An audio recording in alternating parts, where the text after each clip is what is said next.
Hey, what's up, guys? Tuki here, back again with another episode of my Carolina Hurricanes franchise mode series right here on NHL 19. And today the Canes push for a playoff spot. Yet again, we are still stuck in that limbo of just not quite knowing how good we are. After, of course, finally breaking that non-playoff appearance streak, making it to the conference final. Last year was a bit disappointing. But now this year, 48 points through 38 games, currently sitting third in the Metro Division, certainly within striking distance of taking that top spot. And to start things off here, I want to talk about what our goal for the season is going to be. Because obviously over the last two episodes, really, I've asked you guys, hey, what should the goal for the season be? And obviously the goal is to make the playoffs, right? The goal is obviously to make the playoffs. Why would it not be? It's fairly straightforward. It's been the player goal that's been a little bit more interesting, and pretty much every suggestion has centered around Esa Alto, who of course we acquired from the Los Angeles Kings at the beginning of the season. Now, the interesting thing about Alto is that he only has 1 year left, and he is an RFA, so of course a lot of suggestions have been out there. If this doesn't happen, let him go. If this happens, or the other focused upon player, of course, is Nathan Mackinnon for a bounce back season. And I gotta be honest, I think as far as what the goal is, it has to be centered around Alto. And I think it's, I don't know, it's tough because I want to say something like, oh, okay, if Alto, if we don't do well, Alto says, I don't want to sign. And then what? Do we get the compensation from an offer sheet? That's not going to be too detrimental. But then say, okay, you get the offer sheet, but then I'm also not allowed to sign a forward during free agency to replace him, and we have to build from within, which might not be that much of a detriment to basically do this, and then Alto's replaced by a Nielsen type. That might not be too detrimental. So it's tough, but obviously the team goal is to make the playoffs and be successful, but the player goal is basically pretty much all centered around Alto or McKinnon's success. The good thing is, I'd like to think Nathan Mackinnon can turn it around. He's not going to hit 95 points, but yeah, he's been disappointing. That's not exactly saying much. And Whitfield, of course, with 14 points in 22 games, very tempted to drop him as well. It's interesting because, of course, we've dealt with quite a few injuries as well this season. We're still dealing with injuries. Dylan Peterson and Nielsen are both hurt. So I think, in a way, Alto is still our focused upon player. But I still think we're kind of in that spot where it's a to-be-determined kind of deal as far as what's going to happen to him or with him. What is the goal exactly for him to accomplish? I think that's what we're looking at here. Now, I am going to make slight changes to the lineup, although if I'm not mistaken, we have people coming back from injury soon, so it's not that big of a deal. But we are going to go with Trevor Zegras at center, and then Alto, Whitfield, and Robertson to try that out. Let's get Robertson on that left-hand side. So there are still things that could change with this team. Of course, Bowen Byram, his offensive ability just hasn't been there. It's definitely a wait-and-see kind of deal to begin this episode. We need to see how this team performs. Can we stay healthy? And, maybe if there's a move to be made, we check the block as we get closer to the deadline. It is January 1st, so we still have quite a bit of time to get there. But a lot of unanswered questions as Dougie Hamilton goes down to a concussion, which is brutal. I think we had a healthy scratch defenseman, as Reese Ray is back in Charlotte. We did beat Washington and Detroit, Ottawa as well. That brings us to a player meeting with Trevor Zegras. Feels awesome to be playing extra ice time. Hey, you deserve it. Good. I'm glad to hear it. You do deserve it, and he isn't inspired. Hey, man, thanks for the ice time. Good, you deserve it. Don't give me that motivational crap. Like, oh, this game's the best. Owen Power also gets hurt. Some of you guys are saying turn down the injuries. It's not like I've turned them up. It's just, for whatever reason, the injuries are out of control this season, as Andrei Svechnikov is back to 100% health. The good thing is he hasn't complained or dropped an overall yet. So it's going to be... Oh, God. Who do we want to try to not ruin? Let's go for DeLuca and Petit with those two being a little bit older. We'll call them up. And from there, we should be fine. Obviously, Will Borgen already being in the lineup. 2 injuries on the defensive side of things. That hurts quite a bit. But there we go. We'll go best lines for the moment. And let's get this set again. As far as this team is concerned, DuPont's been fine. We can drop Turcotte and Robertson. So that's fine. Let's get... It's Theo... Nope. Turcotte's the better center. We'll pretty much go with exactly what I had. And then defensively, it's Riley and Bean, Middlestat and Byram, Petit and Borgen. That's a little bit yikes right there. That's a tad bit scary. And then defensively in the AHL, hey, at least people are getting playing time, right? We got that going for us. As Andre was back to 100%, which is good. We were going to have to make those lineup changes anyway, despite the injuries. We lose our first game of the month.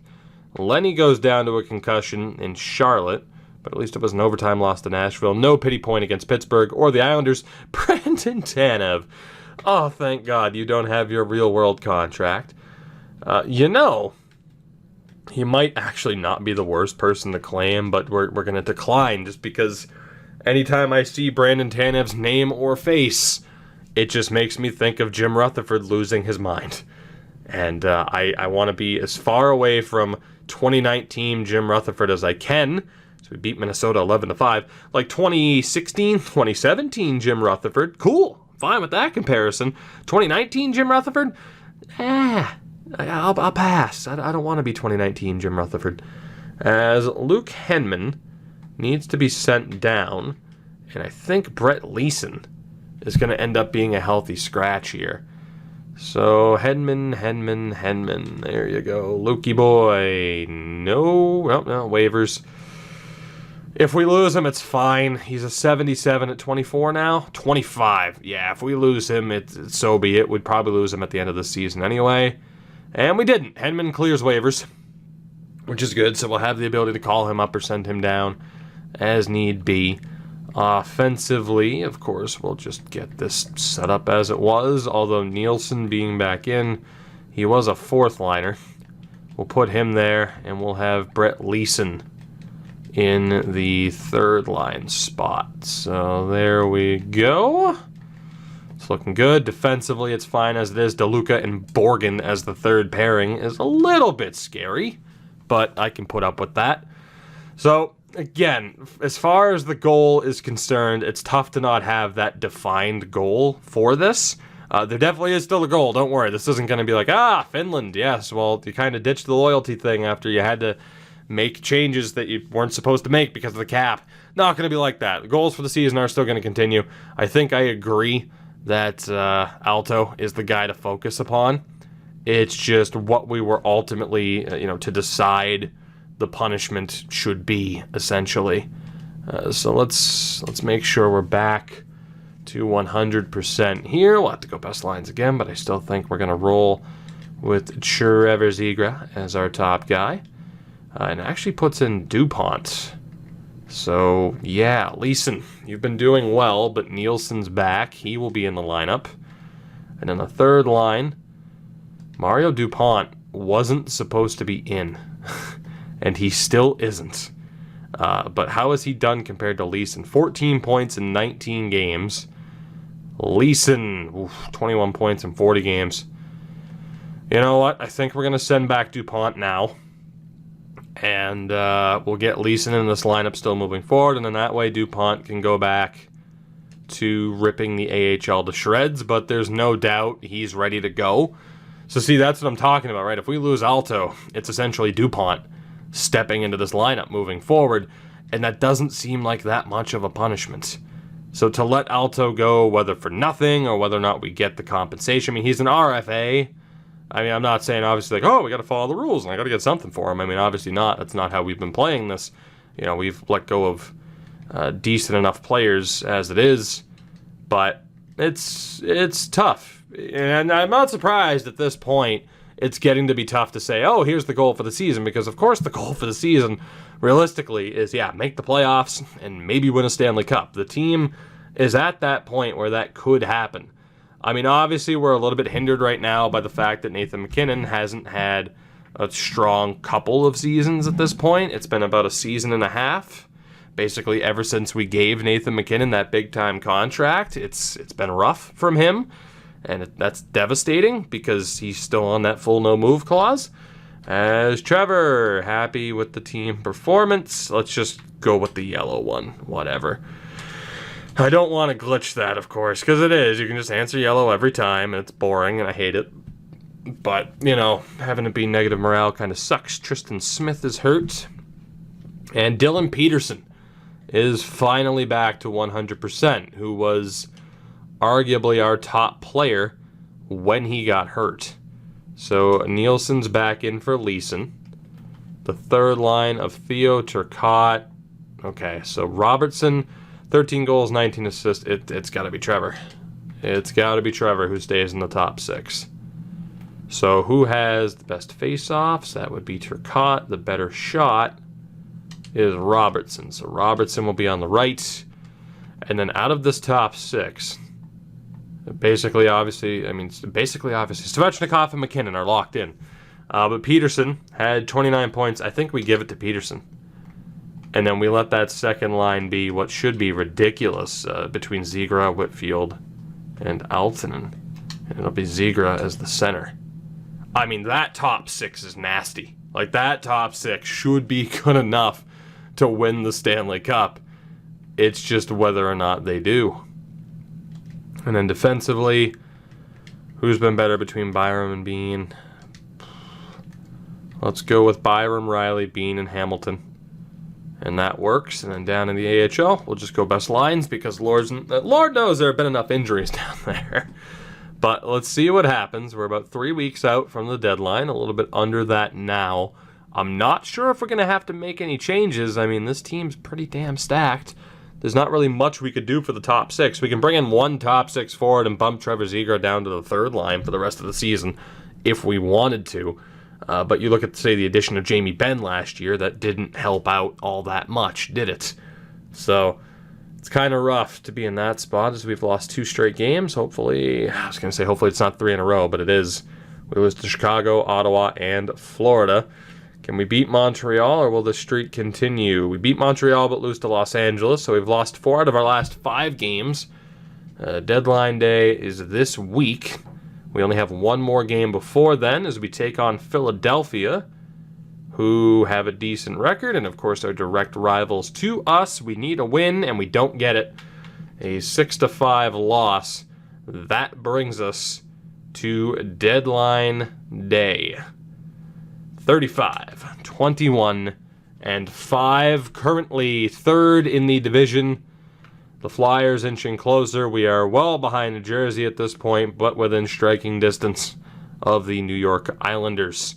So Trevor Zegras leading this team in points. Let's actually take a look at everything here before we contemplate what we want to do. So Zegras getting bumped down to the third line, probably not the best idea. Svechnikov, 48 points in 59 games, just simply isn't good enough for someone of his talents. It really isn't, and it's very disappointing. Speaking of disappointing, Nathan MacKinnon, 46 points in 61 games. Not bad, but for someone of his abilities, someone who had a 95-point season for us 2 years ago, it needs to be better, and it's so frustrating that it's not. Esa Alto, of course, a lot of spotlight this season, but 61 games, 45 points for him, proving to be a solid top 6 playmaker. You have Simon Robertson at 38 points this season, which, I mean, yeah, that's kind of what I expected. He had 40 last year. And then Dylan Peterson's over a point a game right now. So, I mean, if you look at it, that's our current top 6. I mean, well, actually, Robertson's on the third line. That's our current top 6. I don't think that needs to change. It's just, can they play to the best of their ability? Theo being a third liner is amazing. Whitfield has 30 points in 45 games, which again is fine, but not enough. Turcotte's almost on 30 points. Allen's already on 20 points as a fourth liner. Leeson has 21 points in 43 games. Tulipov on 12 points. Nielsen on 10 in 24 games. So the all-around scoring is where it needs to be. But if our top guys can start scoring like top guys, we're pretty much unstoppable. Defensively, Hamilton on 29 points, a plus 18. Riley on 27 points. That's the thing. You can't even say the defense is really taking away points from these guys because they're not. I guarantee we're going to have defensemen that are much higher scoring than they are. As you see, Bowen Byram just 9 points. I don't get why he can't score. Borgen with 7 points, a plus 10 in 21 games. Goaltending-wise, Spencer Knight has been living up to the hype. Finally, just everything is going right for us with the exception of our top players, putting up points, which is insane. I mean, Jack Hughes is on 103 points already. Obviously, computer-generated players can be a little bit broken. Or not computer-generated players, but created players that you add in the franchise can be just a little bit broken. Yeah, I'd say he falls under that category, working together with Taylor Hall. That's ridiculous. But Philip Forsberg has 91 points in Nashville. Scheifele and Laine are up there for Winnipeg. I mean, we should be able to have players do close to this. I mean, we should. Clayton Keller, Barrett Hayton work well together. Dennis Rokon in San Jose working alongside Logan Couture. Bobby Brink is up there. Gusev is up there. It's very frustrating to now see Sebastian Aho in Ottawa doing for them what he couldn't do for us and outscoring Nathan Mackinnon in the process. Very disappointing. And then amongst defensemen, I mean, Makar, Dumba, Boakfist, Delamont, Hughes, all over 51 points or more. Yet, how far down do we have to go to find Dougie Hamilton? Way, way down. Very disappointing. Spencer Knight, on the other hand, he's up there. He's top 5 in wins, and in terms of save percentage, he is second amongst starters. Spencer Knight's on pace to win the Vezina right now. Spencer Knight is absolutely in the Vezina conversation. Who would have thought that not that long ago that Spencer Knight would be in the Vezina conversation and Nathan Mackinnon would be the one not looking like a top-line forward? Certainly never would have guessed. Now, in terms of moves that could be made, again, we're not restricted to just trading for a team, a player that a team has on the block, but obviously it's easier. In terms of draft picks, I mean, technically I'd want to acquire one at the draft or before then, but there's not a whole hell of a lot we want to do. I know Binnington hasn't been a great backup, but it's fine. I mean, we're going with Spencer Knight. I can't imagine we're going to find that much better of a backup. Maybe someone who's doing better this year. And as it is, Binnington, though, he's got 1 year left. Fritz Meyer might take the step up next year finally. But more than likely, Binnington's, if he's still bad, we'll let him go at the end of the year. But I don't really think it's worth bringing in an improvement there. Defensively, with Bowen Byram, it's frustrating that he's not putting up points, but defensively he has been solid over the past 3 seasons. So I don't really think there's a need to take him out. He hits, he blocks. The giveaway to takeaway ratio is pretty brutal. But I'm not sure if we'd find anybody better. He does have a pretty good contract. Luke Mittelstadt as well, I don't think is someone we want to give up on this early. Obviously not as physical. So we'll take a look here. But in terms of the offense, I mean, I don't really want to go all out to get like a high-end player, like really force Anaheim's hand at one of these top defensemen. I mean, it's just, if there's a deal that makes sense, I'm down for it. Like, Zadorov's a starter, so we couldn't even get him. Do we have anybody here? All others, all prospects, all low-end prospects from the Ducks.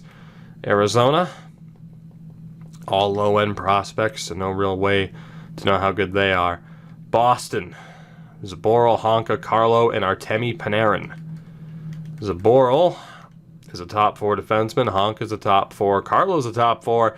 Panarin, who we talked about getting before, is there, but he just signed a 5-year extension. That is not going to happen. Not a chance.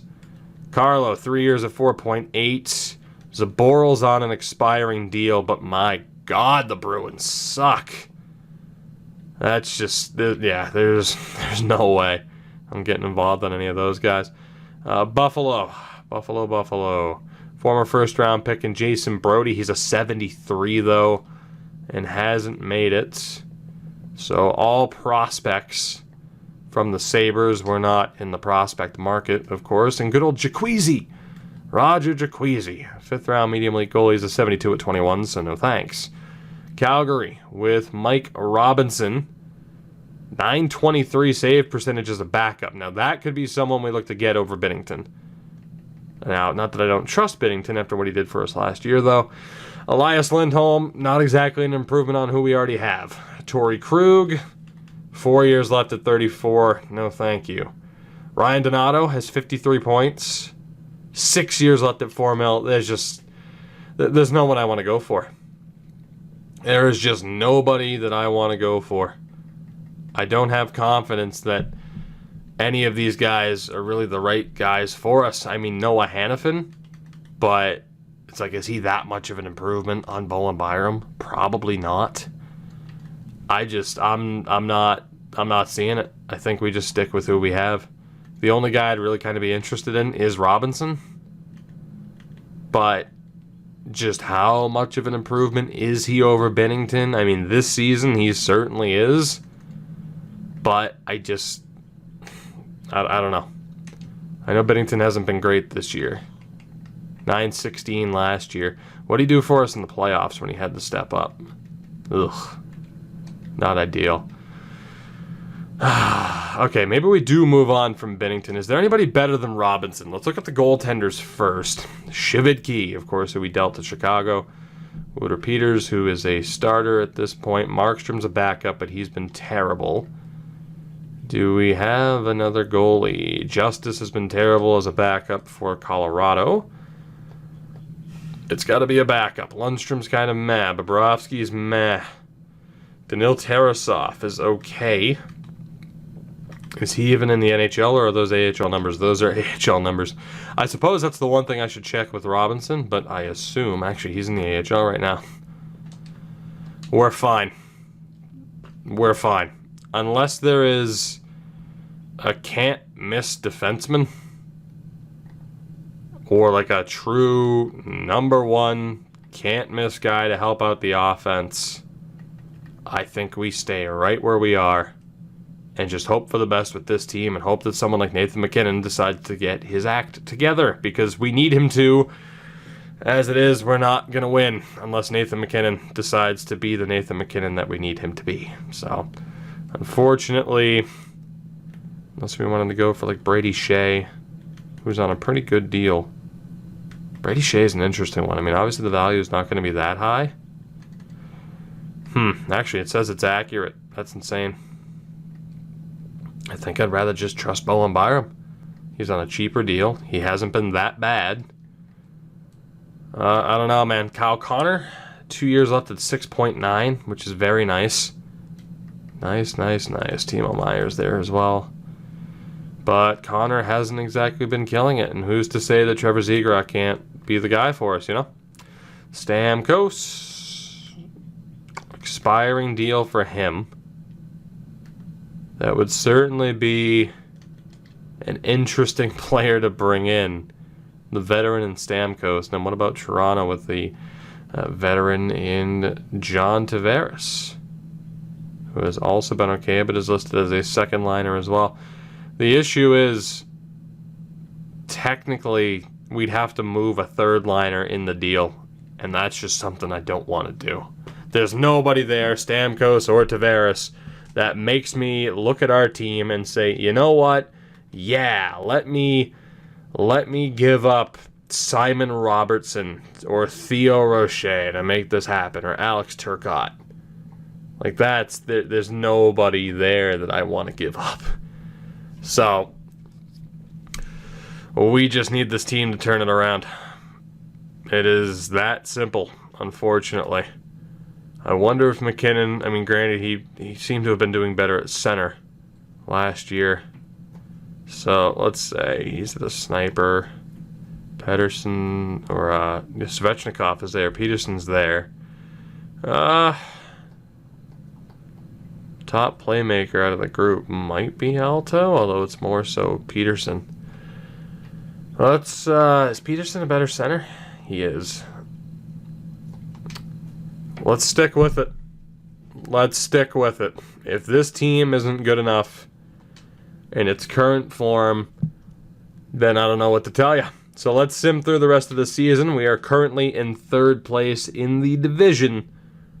Plenty of opportunity, though, to still move up and to take home ice advantage away from the New York Islanders.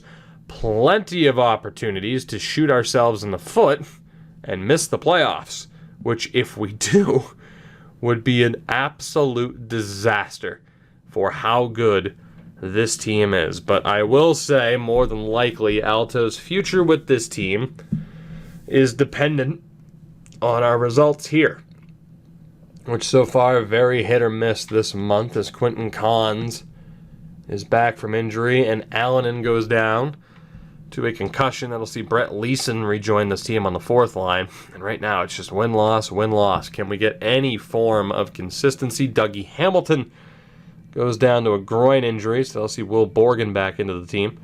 5-0 win over Washington, and then we end up losing to Toronto. So Brett Leeson, you will take a seat for Allen. And I will say, Brett Leeson's a hell of a guy to have, as far as like, okay, now you step into the lineup when there's an injury. It's a pretty good depth role player to have. Central scouting. Central scouting. There's a Russian at the top of the board. Andre Askin. Landon Murley, Dalton Creamer, Maxime Lehoux, and Rainier Stutzel. The top 5 in this year's draft. We beat Arizona. Can we beat Calgary? No, we cannot. The win-loss, back and forth garbage is continuing to cost us. And I can't say I'm overly happy about it. So, because of that, we're going to do something I haven't done in a while. We're going with Riley and Hamilton, Byram and Bean, Middlestat and Power. And offensively, let's reunite the old top line. It'll be Svechnikov, McKinnon, Whitfield, Aalto with Zigra and Peterson, Roche, Turcotte, Robertson. I mean, this team is really good. This team is so well-rounded, especially considering the limitations that we've had, the players that I've had to miss out on, the picks that we've had to move. This has still been a pretty damn good team. It took us a couple of years to get it together, but man, you'd like to think that we're going to be a playoff team. New Jersey is absolutely killing it, and they beat us 5-4, and we just keep, this win-loss stretch going. Mario Dupont goes down to injury in Charlotte as we get crushed by Florida. And Steven Nielsen hurts his ribs in the game against Nashville. That was a 6-0 win, and a 4-3 shootout win over Boston puts us at 43, 29, and 6. In terms of the playoff structure, we are in the postseason, guaranteed. But it's looking like we are going to be taking on the Islanders or falling back to a wild card spot. We have a game against the Leafs and then a gigantic game against the Islanders that is essentially a must-win, because they just won. They had a game at hand and they won, so they are now 7 points clear. It's looking like the 3 seed or the 7th seed, which I gotta be honest, jumping over to the Atlantic side of the bracket sounds like a lot of fun. I'd rather have to go through Buffalo than go through potentially New Jersey. So right now, I don't know. I guess I'd be okay with us losing. We'll see what happens here against the Leafs. That is a 4-1 win. And now we have this gigantic game against the Islanders. And we'll see where the teams stand at this point. The Islanders won again. So, again, it's either the 3rd seed and a matchup against the New York Islanders, or it's the 7th seed and a matchup against Buffalo, as Ottawa is on a collision course with the Devils, who just continue to steamroll. So let's see what happens here against the Islanders. It is a loss, 5-0. Please tell me that the Flyers are going to jump us, because I don't know if I trust ourselves when it comes to having to play the Islanders in round 1. Please tell me that we're going to lose to Montreal here and that we get to jump to that Atlantic side of the bracket, because I don't think this team right now, with the way they're playing, is good enough to beat the Islanders. As if a 5-0 loss doesn't tell you that. We beat Montreal 6-1, and I think we just sealed our fate against the Islanders. We did. We'll be playing the New York Islanders in round 1. They will have home ice advantage, of course, as we beat Buffalo 5-2. So we finished the year with 98 points, 46 wins. It is only good, though, for third in the division. The Flyers win the lottery as they get to take on Buffalo rather than the Islanders. And even if we beat the Islanders, odds are it's the Devils who will probably steamroll the Florida Panthers. Oh, God. Oh, God. Every team's played 82 games. Andrei Svechnikov leading this team in points with 63 through 80 games is a nightmare. That is so incredibly low for he and Mackinnon. Zegras, I mean, in the top 6 for the majority of the season, 62 points is okay. Robertson was middle 6, so 59 points is pretty good. Alto with 58 points on the second line is pretty decent. Dylan Peterson was our best player all year. Theo, 45 points on the third line is tremendous. Whitfield was incredibly disappointing. Turcotte with 41 points on the third line is very good. Morgan Riley, we don't want to look at defenseman just yet, but good for him for hitting 40 points. Allen, 26 points on the fourth line is decent. 22 points in 49 games for Brett Leeson. Tulipov hit 20, and Nielsen would have been well above the mark. So the bottom 6 delivered. The top lines did not. Defensively, Riley, Hamilton, and Bean finally started to put up points like I know they can, but it's still nowhere near the best of their ability, especially for a top 6 that's struggling a little bit. They should be able to do more. Power also hit 21. Middlestead at 19. Byram with 13 points. The good thing is here, though, no minus players, but Riley and Power only being +2 is concerning. And goaltending-wise, Spencer Knight, I don't know if he would have won the Vezina, but he's at least in the conversation. And I never thought I would say that. But the issue with him has primarily been the postseason, and it is such a make-or-break series coming up, where if we see a first-round exit, it's going to be a problem, and some heads are going to have to roll, unfortunately, because as it is, there are talents in the AHL who will not be there next season. They are going to be making the jump. Cody Berard, Tristan Smith, Eric Bradley, Mario Dupont, Gaspard Gugnon. All these guys are ready to go. So it's, in terms of these guys really carving out, like, okay, who deserves to stay and who's going to go, it's getting kind of scary. I mean, again, the only forward who we are 100% committed to is Nathan Mackinnon. So maybe Alto does walk and we get compensation for him, which, the compensation is what it is. It obviously hurts our playoff hopes, but the good thing is for us would be that we do have someone who could potentially replace him in the system. So it kind of makes it feel like it wouldn't be that much of a punishment. Maybe, I don't know. Svechnikov, am I overly happy? Jesus Christ. Okay. So, I don't expect 145 points, 93 goals, which is the most ridiculous point total I've seen this year. With the exception of not playing someone all on the same line, like a McDavid on all 4 lines. However, good God, it would be nice to have our top guys near 100 points, wouldn't it? If Hall and Hughes and the third member of that line, which I think is Braden Point, are capable of that. I mean, you have Forsberg and Rice or Heiss, whatever, up there. Scheifele in line A, Draisaitl and McDavid. I mean, you see these line combinations up there. Keller's going to be up there with, what's-his-face, Barrett Hayton, there he is. I mean, you see Rokon and Logan Couture. It's all combinations, with the exception of Wallstrom, apparently. We have the talent that should be able to get up there. I mean, right there, that's twisting the knife on EA's part. That is twisting the knife to see players that we've gotten rid of do well. I mean, look at how many players finished over a point a game. It's insanity. Yet, our leading scorer had mid-60s in terms of points. Aho and Marner both had over a point a game. But Nathan Mackinnon wasn't even close. Like, that is devastating. Ty Ratty was a point a game on Edmonton. Ty Ratty outscored Nathan Mackinnon. I don't care if he's playing with McDavid. Look at who McKinnon's playing with.